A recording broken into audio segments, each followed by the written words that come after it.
Okay, good afternoon. Magandang hapon sa inyo. I'd like to call this press briefing to order.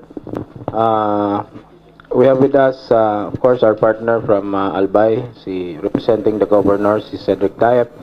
And on my left is Commodore Rabusa of the Navy, Colonel Parnasio of the Philippine Army, the Colonel Peña Redondo also of the Philippine Army, the 2nd Infantry Battalion Commander, and our Air Force Component Commander, Colonel Angeles.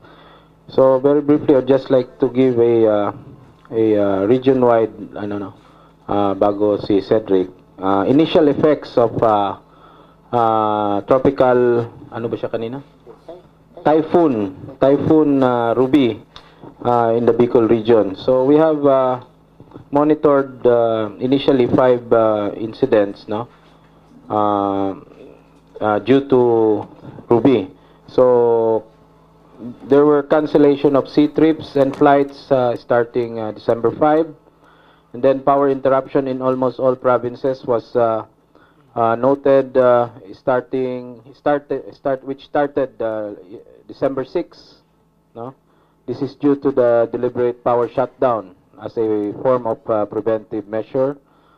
Then there are some road blockages, and then we have initial damage to agriculture. So on the affected population, our data shows, but is still subject for validation with DSWD, we have a total of 753 barangays affected, and we are using around 1,936 evacuation centers region-wide.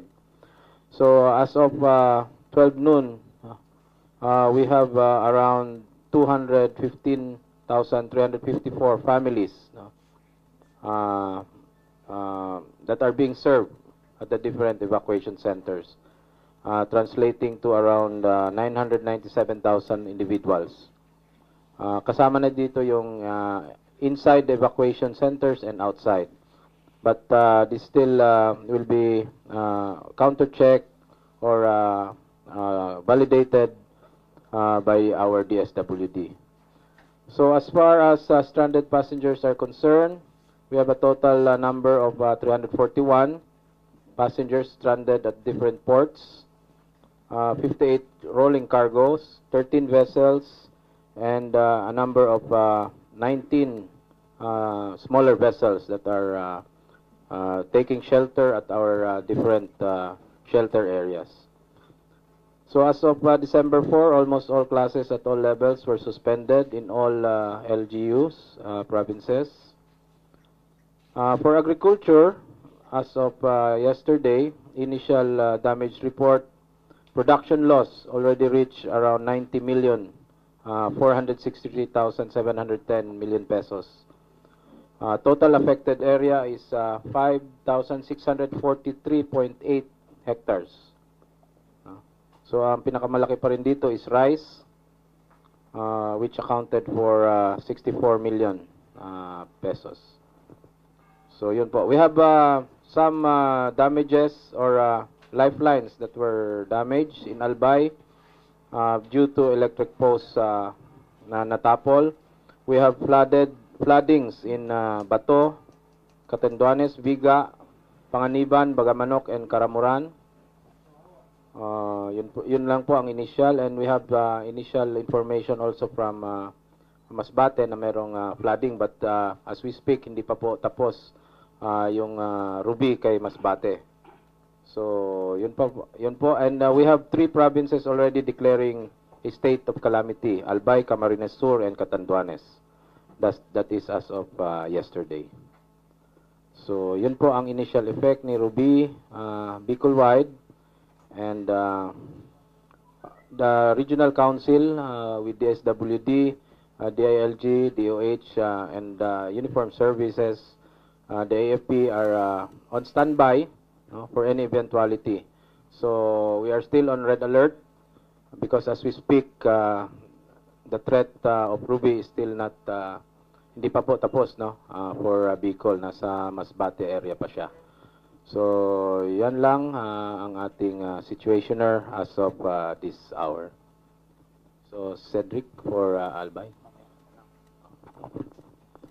Yeah, on behalf of the Provincial Disaster Risk Reduction and Management Council of Albay, and on behalf of Governor Joey Salceda, Chairman and Governor, PDRMC Chair and Governor Province of Albay, I would like to announce the PDRMC Advisory Number 5, dated December 7, 2014, as of this afternoon.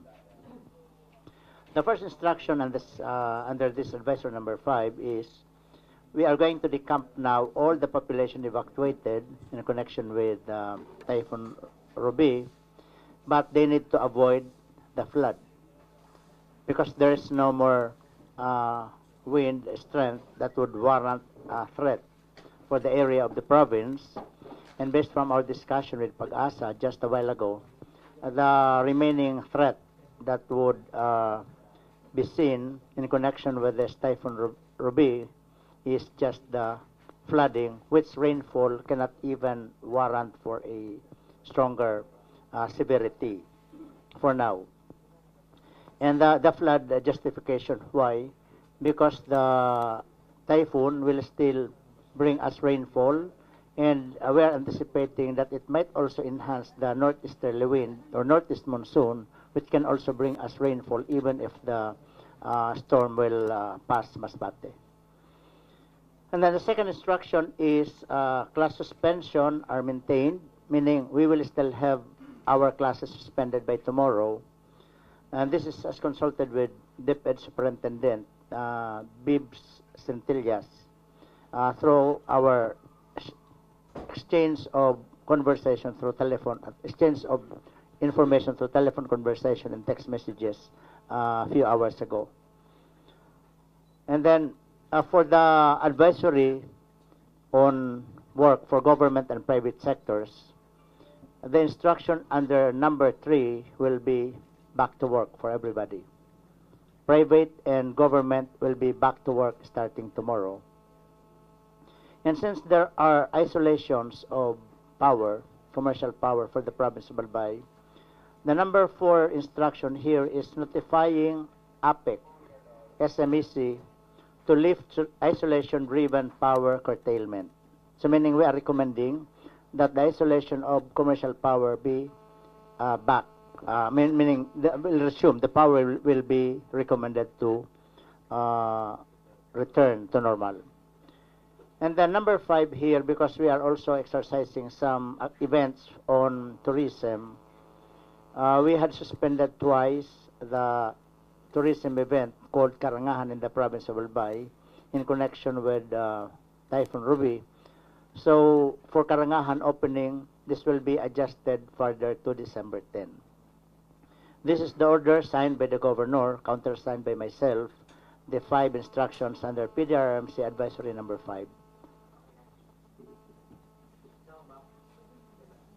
Okay.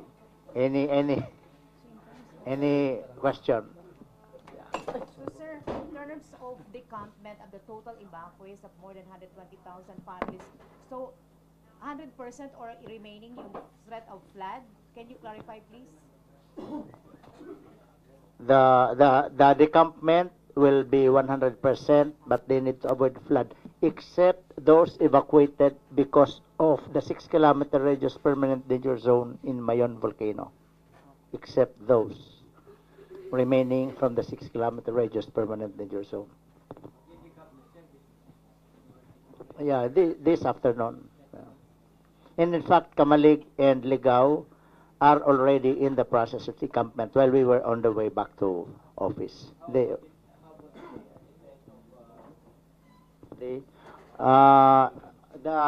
threat remains on flood, but the rainfall is not so severe, and therefore we can have this decampment done. The wind is not so strong as it is still being maintained. Actually, the typhoon remains in Masbate, but there is no strong wind as of now based on the instrument observed in Pag-asa station and Masbate station.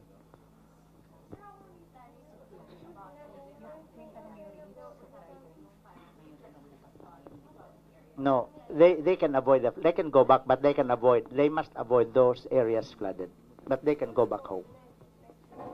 Yes, sir.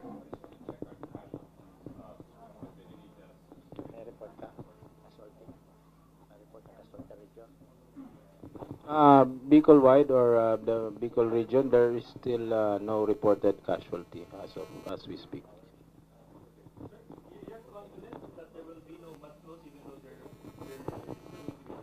Yeah, because even for the forecast of Pag-asa, the forecast for the rain would be to the maximum of 30 millimeters per hour, while the mud flow will be generated by a rainfall of 60 millimeters per hour. And even the landslide would be generated by a rainfall cumulative to 220 to 240 millimeters. We're not yet saying that the worst situation is over, but for now, we cannot see any situation of threat on landslide and mud flow.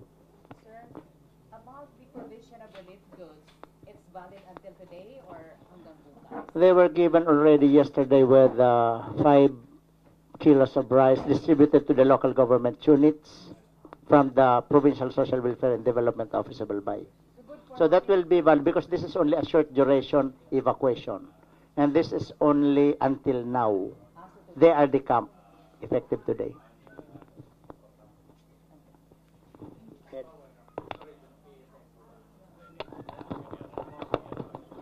This is just a recommendation notifying APEC to lift isolation-driven power curtailment. This remains the decision of APEC.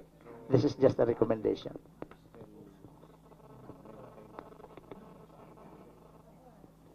Alan.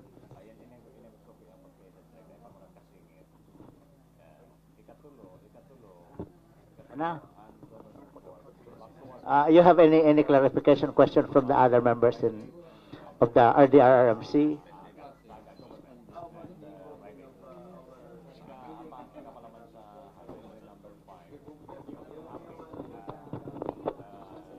I would like to validate the order. As of 3 p.m. this afternoon, we started the decampment in Ligao, Tabaco, and also in Camalig. So we have dispatched or deployed already military trucks in those towns. Sir, Yes, we have. As a matter of fact, we have more or less 30 for dispatch in priority areas of evacuation camps. sir, expected to complete the development until what time? To be completed? We are not sure, but with the help of the LGU transport services, perhaps we can do that till tomorrow. Till tomorrow, perhaps. Medyo maggagabi na eh, kaya...